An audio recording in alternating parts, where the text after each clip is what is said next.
বন্ধুগণ, কেমন আছেন আপনারা সবাই? আশা করছি ভালো আছেন। আজকে আমি আবার উপস্থিত হয়েছি নতুন এক গল্প নিয়ে। আপনাদের সাথে কোনো দিন এরকম কিছু ঘটেছে? মাঝরাত্রে আপনি কোনো জায়গা থেকে ফিরছিলেন, রাস্তায় কিছু অলৌকিক ঘটনার সাক্ষী হতে হয়েছে আপনাকে। আমার এক বন্ধুর সাথে ঠিক এরকমই ঘটেছিল। আজকে আমরা সেই ঘটনাটিকেই আপনাদের সামনে তুলে ধরছি। গল্পটি শুরু করার আগে আমাদের চ্যানেলটি সাবস্ক্রাইব করুন এবং বেল আইকনটি প্রেস করে রাখুন, যাতে পরের ভিডিওগুলো খুব সহজেই আপনার কাছে পৌঁছে যায়। যেহেতু ঘটনাটি আমার বন্ধুর জীবনে ঘটে যাওয়া, তাই ওর জায়গায় আমি নিজেকে কল্পনা করে ঘটনাটি আপনাদের সামনে তুলে ধরছি। সাধারণত গ্রামের পাশাপাশি যে গ্রামগুলো থাকে, সেগুলোতে দৈনন্দিন কিছু না কিছু অনুষ্ঠান লেগেই থাকে, যেমন ছৌ নাচ, ঝুমুর গান, পাতা নাচ, অর্কেস্ট্রা ইত্যাদি। সেদিন আমি আমার এক বন্ধুর সাথে অর্কেস্ট্রা দেখতে গিয়েছিলাম পাশের গ্রামে। অনেক দিন ভীষণ গরমের পরে আজকে আবহাওয়া খুব ভালোই ছিল।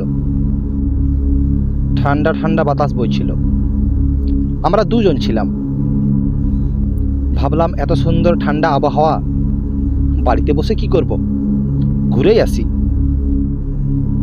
বেরিয়ে গেলাম। সেখানে পৌঁছালাম। সেখানে পৌঁছে দেখি অনেক ভিড়। পাশাপাশি যে গ্রামগুলো ছিল, সেই গ্রামগুলো থেকে প্রায় সবাই চলে এসেছে অনুষ্ঠান দেখতে। বেশ ভালোই লাগছিল। লোকের হইচই, লোকের কোলাহল, কেউ কেউ আবার সিটিও মারছে। মনে হলো না, বাড়িতে বসে ফালতু সেই বোর হতাম, এসে ভালোই করেছি। অনুষ্ঠান বেশ ভালোই জমে উঠেছিল। অনুষ্ঠান দেখতে দেখতে কখন যে 2 থেকে 3 ঘন্টা পার হয়ে গেছে বুঝতেই পারিনি। যখন অনুষ্ঠান শেষ হলো, ফোনটা বের করে দেখি 2টো বাজছে। এত জলদি এতটা সময় হয়ে গেল, বুঝতেই পারলাম না। ওকে বললাম, ভাই চল বাড়ি যাই, অনেক রাত হয়ে গেছে, তাহলে আবার বাড়ির লোক খুব চিন্তা করবে। অনুষ্ঠান বেশ ভালো জমে উঠেছিল বলে সময়ের উপর খেয়ালই ছিল না। সে রাজি হয়ে গেল। দুজনে উঠে পড়লাম। বাইকে বসে ধীরে ধীরে আমরা বাড়ির পথে রওনা দিতে শুরু করলাম। গ্রামের পর গ্রাম পার হয়ে যাচ্ছি। 5টা গ্রাম পার হবার পর আমাদের গ্রাম আসবে। গ্রামগুলো পার হয়ে যাচ্ছি। কোনো গ্রামেই কোনো মানুষের সাড়া শব্দ নেই, শুধুমাত্র কুকুরের ঘেউ ঘেউ ডাক শোনা যাচ্ছে।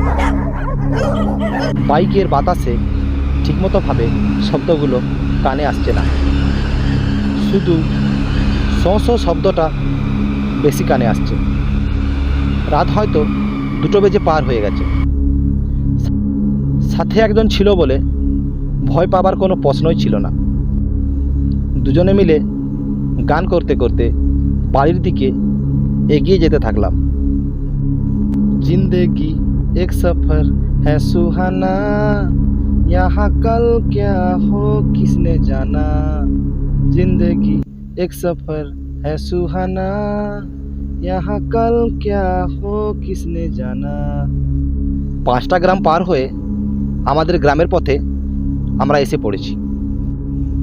কিছুটা যাওয়ার পর হঠাৎ আমার বন্ধু বাইকে ব্রেক দিল।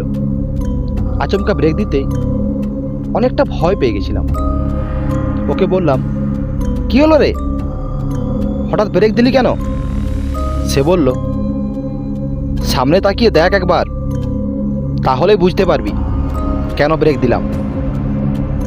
আমি সামনে তাকিয়ে দেখি একটা কালো বিড়াল আস্তে আস্তে রাস্তা পার হচ্ছে। রাস্তাটা পার হয়েই আমাদের দিকে তাকিয়ে বিড়ালটা ডেকে উঠল, দিয়ে এক লাফে কোথায় যেন উধাও হয়ে গেল। আমি ওকে বললাম, সামান্য একটা বিড়াল দেখে ভয় পাচ্ছিস? ভীতু কোথাকার, তোর সঙ্গে আমি আছি, ভয় পাওয়ার কিচ্ছু নেই, চল তো। আপনাদেরকে জানিয়ে রাখি, আমাদের গ্রামটি কংসাবতী নদীর তীরেই অবস্থিত।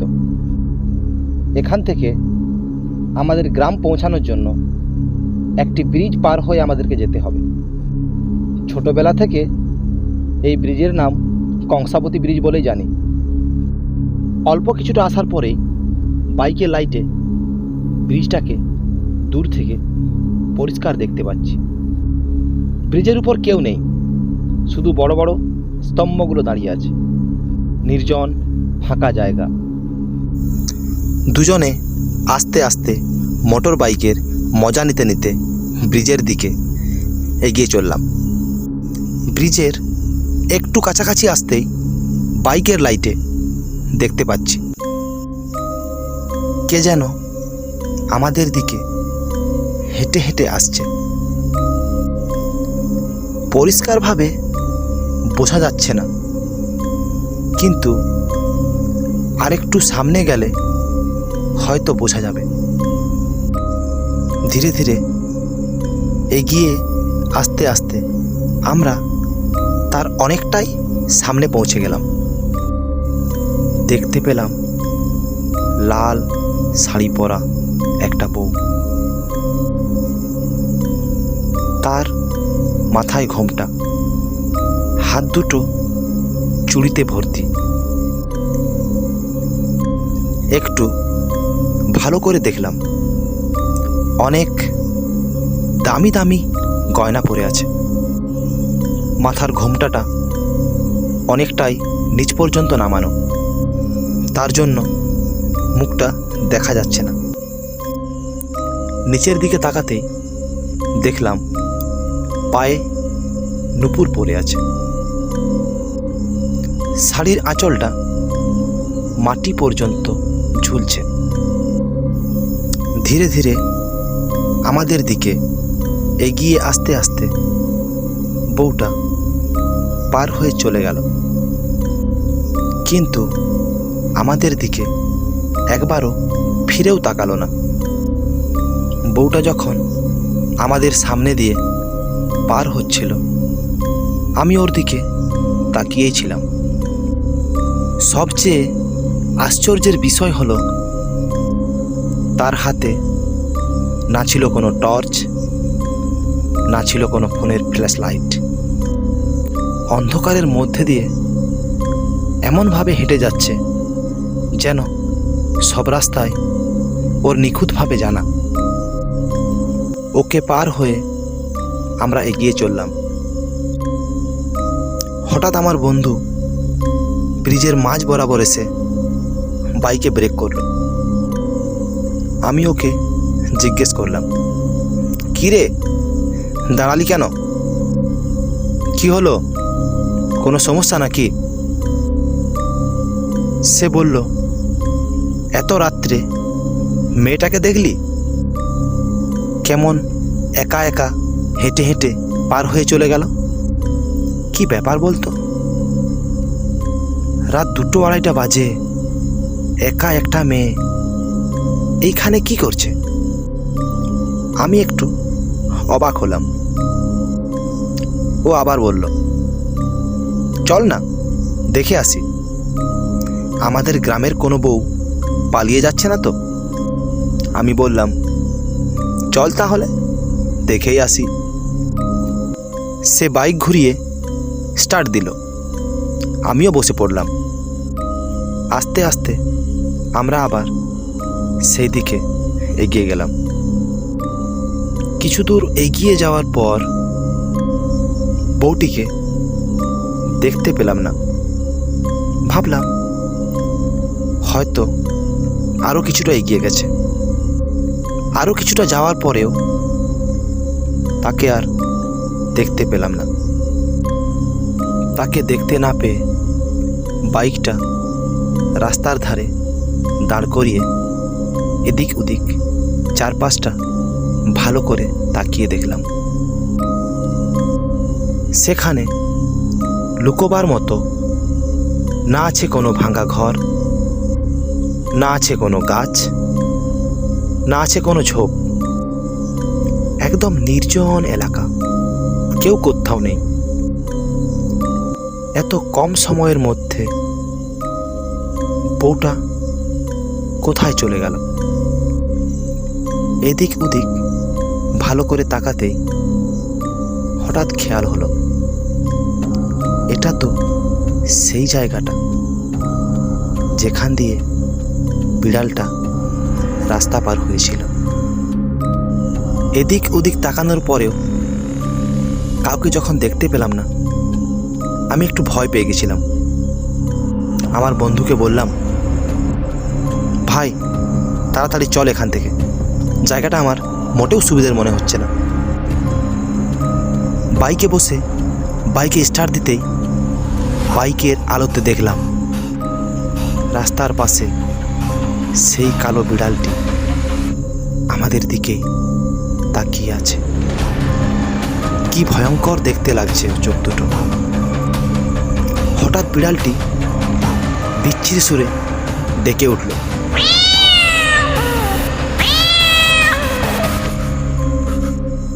ভয়ে আমি আমার বন্ধুর কাঁধ দুটো চেপে ধরলাম। ওকে বললাম, ভাই চল চল, তাড়াতাড়ি চল। সে খুব দ্রুত বাইক চালিয়ে ব্রিজ পেরোতেই সামনে সেই বিড়ালটি আবার রাস্তার পাশে দেখতে পেলাম। তা দেখে আমার বন্ধু বাইকের স্পিড সামলাতে না পেরে সামনে থাকা একটা পিলারে সজোরে ধাক্কা মারল। খুব জোরে একটা শব্দ হলো। দুজনে বাইক থেকে ছিটকে মাটিতে পড়ে গেলাম। তারপর আর কিছু মনে নেই।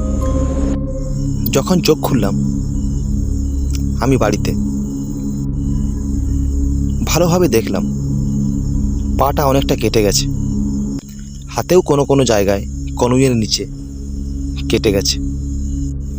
আমি বিছানা ছেড়ে উঠে পড়লাম। আস্তে আস্তে নিজের রুম থেকে বেরিয়ে বারান্দায় এলাম। দেখলাম তখনও সবাই সেখানে বসে আছে।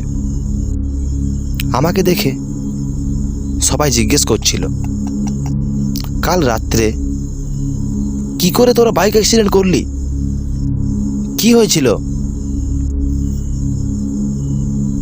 তখন আমি তাদেরকে কাল রাত্রের সব ঘটনাগুলো খুলে বললাম।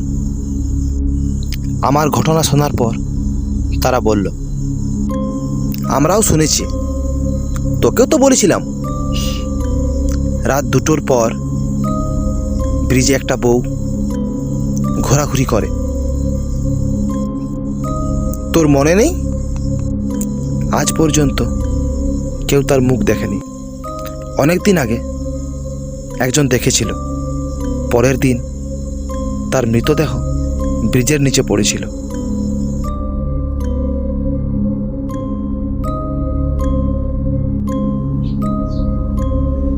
আজকের ঘটনাটি এখানে শেষ করছি। পরের ভিডিওতে আবার দেখা হবে নিত্য নতুন সত্য ঘটনা নিয়ে। ধন্যবাদ।